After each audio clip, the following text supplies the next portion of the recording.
મહાનગરપાલિકા દ્વારા ગંગાજળિયા તળાવમાં રિક્ષાઓને લોક મારી દંડની વસૂલાત કરતા આવેદનપત્ર પાઠવ્યું। શહેરમાં અંદાજિત 6000થી વધુ રિક્ષાઓ રસ્તા ઉપર દોડતી હોય છે। આ રિક્ષા ચાલકો પોતાનું પરિવારનું મહામુસીબતે ગુજરાત ચલાવી રહ્યા હોય છે, ત્યારે હવે ગંગાજળિયા તળાવમાં ઈ-બસની સેવા શરૂ થતી હોય તેના અનુસંધાને મહાનગરપાલિકાના અધિકારીઓ પહોંચ્યા હતા અને રિક્ષા ચાલકોની રિક્ષાઓને લોક મારી ₹1000નો દંડ ફટકાર્યો હોવાના વિરોધમાં ભાવનગર જિલ્લા રિક્ષા ડ્રાઈવર સંગઠનના નેજા હેઠળ આવેદનપત્ર પાઠવવામાં આવ્યું હતું।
भाई नो है तो कुर्सी बीसी पात्रो अथवा ऊपर है હું ને બેઠા છે આવો સાહેબ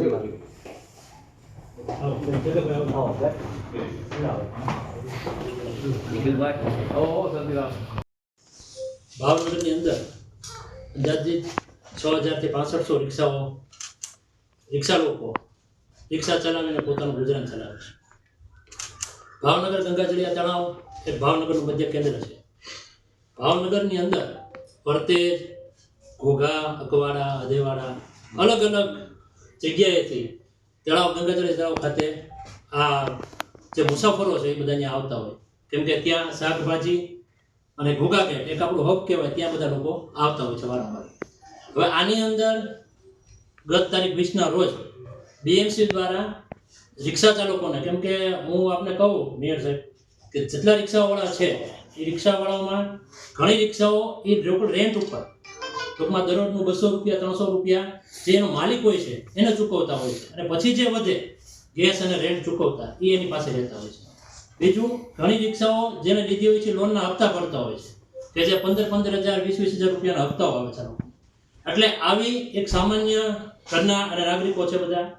બીજું સાથે એ જણાવવાનું કે જ્યારે વડાપ્રધાન એવું કહે છે કે આત્મનિર્ભર બનો, ત્યારે લોકો આત્મનિર્ભર બનીને બધું કામ કરી રહ્યા છે, ત્યારે ગત તારીખ 20ના રોજ બીએમસી દ્વારા તમામ લોકો રિક્ષા ચાલકોને એક 9 રિક્ષાઓને અંદાજિત 9 રિક્ષાઓ 10 રિક્ષાઓને 1000 રૂપિયાનો દંડ આપ્યો અને રિક્ષાઓને લોક મારેલા હતા। એ લોક ખોલી નાખ્યા અને પછી 1000 રૂપિયા દંડ ભરી દીધો છે। હવે આવું છે ને એક કદાચ મનાઈ પણ થાય ત્યાં તળાવના અંદર। મારું નામ ગૌતમ દવે છે, ભાવનગર જિલ્લા રિક્ષા ડ્રાઈવર સંગઠનનો હું પ્રમુખ છું। અમે લોકો આજ રોજ મેયર સાહેબ આગળ ગત તારીખ 20/1/2024ના રોજ જે મહાનગરપાલિકા દ્વારા રિક્ષાઓને લોક મારી અને દંડ વસૂલવામાં આવ્યા હતા, તેની માટે અમે લોકો અહીં રજૂઆત કરવા માટે આવ્યા હતા। અને રજૂઆતના અંતે અમારી લોકોની એવી માંગણી છે કે આવનારા સમયમાં જ્યારે સિટી બસ આવી રહી છે ત્યારે અમે સિટી બસને તો સર સમય આવકારીએ છીએ, અને ભાવનગરની સુખાકારીની અંદર જ્યારે આ નિર્ણય લેવામાં આવ્યો છે ત્યારે અમે લોકો રિક્ષા સંગઠન આખું તેને આવકારીએ છીએ। પરંતુ જે રિક્ષા ચાલકો છે તેમને પણ અગવડતા ના પડે અને તેમને પણ યોગ્ય રીતે ન્યાય મળે એની માટે અહીં અમે મેયર સાહેબ આગળ માંગણી કરવા માટે આવ્યા હતા। ભાવનગરનું મધ્ય હબ એવું ગંગાજળિયા તળાવની અંદર ઓછામાં ઓછી 2500 થી 3000 રિક્ષાઓ દરરોજ અવર જવર કરતી હોય છે। વૃદ્ધ લોકો, બીમાર લોકો આ બધી જગ્યાએ જે ભાવનગરનું હબ છે ગંગાજળિયા તળાવ, ત્યાં શાકભાજી અને અવનવી વસ્તુ લેવા માટે આવતા હોય છે। ત્યારે અમારા લોકોની માંગણી ફક્ત એટલી જ છે કે ગંગાજળિયા તળાવની અંદર અમે રિક્ષાઓવાળાને યોગ્ય રીતે સ્ટેન્ડ ઉપર રહેવા માટે, તેમજ જે લોકમારી અને જે કામગીરી કરવામાં આવે છે તે લોકમારીની કામગીરીને ન કરે અને અમને લોકોને થોડી રાહત આપે એવી અમે લોકો મેયર સાહેબ આગળ માંગણી કરવામાં આવેલી છે। રિક્ષા એસોસિએશનવાળા આજે અત્યારે મળવા આવ્યા હતા। એમની રિક્ષાઓને જાહેર રસ્તા ઉપર ઊભી રાખવાથી, પાર્કિંગ કરવાથી કોર્પોરેશને તેમની રિક્ષાને લોક મારીને દંડ કર્યો હતો। આ તો કાયદાકીય પ્રક્રિયા છે અને એવું કહેવા આવ્યા હતા કે બસો આવે છે આપણી ભાવનગરમાં લોકોની સેવા માટે, તો અમારે રિક્ષાઓ ક્યાં ઊભી રાખવી?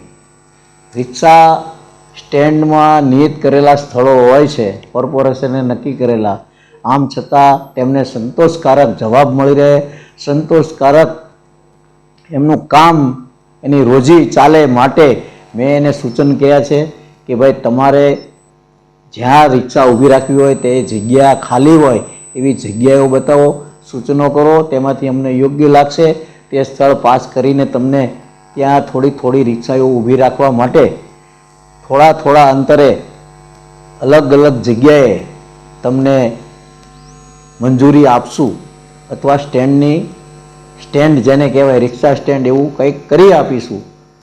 માટે ભાવનગરના લોકો માટે જ્યારે કેન્દ્ર સરકારે મંજૂરી આપી હોય, લાગણીથી આપણને 100 બસ આપી હોય, એમાંથી 40 બસ આવી ગઈ છે અને લોકોના ભાડા જે ખીચામાંથી મોંઘા ભાડા જતા હતા તેમાંથી રાહત મળે એ માટેની આ વ્યવસ્થા ચાલી રહી છે. ત્યારે રિક્ષાવાળા ભાઈઓ આજે આવ્યા હતા, તેમનો બળાપો કાઢતા હતા, પણ તમે બધા સાથે હતા અને આપે પણ સાંભળ્યું તેમ કે તેઓને પણ ક્યાંય અમે અન્યાય કરવા માંગતા નથી, તેઓનું પણ રોજીરોટી ચાલે, અમને કોઈ વાંધો નથી, પણ એમને યોગ્ય જગ્યાએ રિક્ષા ઊભી રાખવી જોઈએ, યોગ્ય જગ્યાએ પાર્કિંગ કરવી જોઈએ, આટલું જ મારે કહેવાનું છે. અને લોકોને પણ મારી આ માધ્યમથી વિનંતી છે કે જે બસો આવી રહી છે